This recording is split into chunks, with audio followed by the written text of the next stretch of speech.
Hello and welcome to Gradient's weekly business roundup for the week ending 15 July 2022. Due to the prevailing situation in the country, this edition is only in audio format. We look forward to a quick return to business as usual. Here are the top stories for this week. IMF looks to political resolution to resume talks. Gas distribution recommences. Urea for farmers via Indian credit. Bonds and T-bills yields go haywire. Trade deficit contracts for third consecutive month. We will also briefly look at other notable news that made it across to our news desk and wrap up with the capital markets update. In our main story this week, on Monday, the IMF said it is hoping for a resolution to Sri Lanka's political turmoil that would allow a resumption of talks. In a brief statement, the lending agency also noted that it is deeply concerned about the impact of the ongoing economic crisis, especially on the poor and vulnerable, and reaffirmed its commitment to support Sri Lanka in line with IMF policies. Later on Tuesday, Dr. Nandalal Veerasinghe, governor of the central bank, speaking to Reuters, warned that prolonged political instability may delay progress on IMF negotiations as well as on fuel and gas.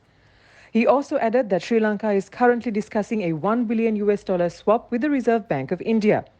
Meanwhile, the Business Standard reported that the Reserve Bank of India is allowing trade settlements between India and other countries, including Sri Lanka, in rupees to promote growth of global trade. Litrogas started distributing 3,700 metric tons of LP gas. This is part of a three-shipment consignment of 33,000 metric tons of LP gas ordered for July. Meanwhile, the price of a 12.5 kilo Litrogas cylinder was increased by 50 rupees to 4,910 rupees. According to the Ministry of Agriculture, distribution of urea is commencing from 12 July. The 40,000 metric ton consignment arrived from Oman under the Indian credit line, and another 25,000 metric tons is slated to reach the country in the near future, a ministry official said. Meanwhile, the cabinet approved the sale of a 50 kilogram of urea for 10,000 rupees. At the bond auction held this week, bids received for the 3-year tenor reached a staggering 43.99%, while the full amount under the 7-year bond was accepted at an average weighted yield of 26.51%. Only 3.5 billion rupees under the 3-year bond was accepted. At Tuesday's Treasury bill auction, yields on all term maturities expanded yet again. Yield on 91-day tenor rose over 400 basis points from a week earlier. Of the bids worth 102 billion rupees, about 54 billion rupees were accepted.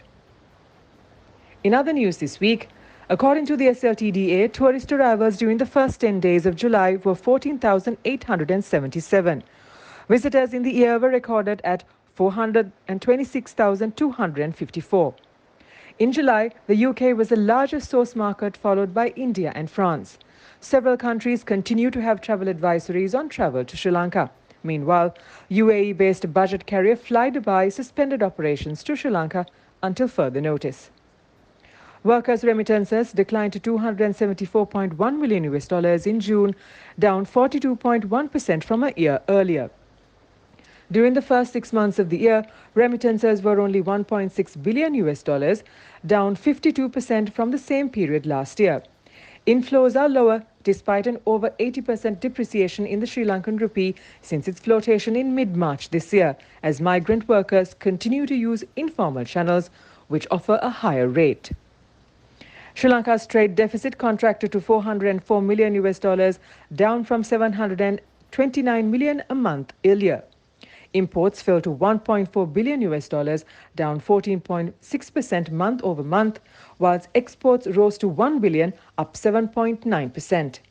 Textiles and garments exports increased to $489.3 million, while agricultural goods increased by 7.4% from a year earlier.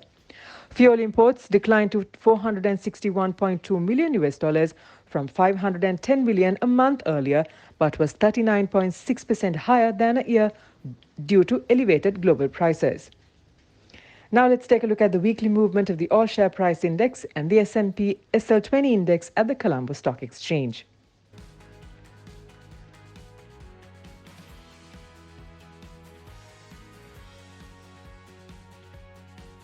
Here's how the rupee performed against the dollar this week.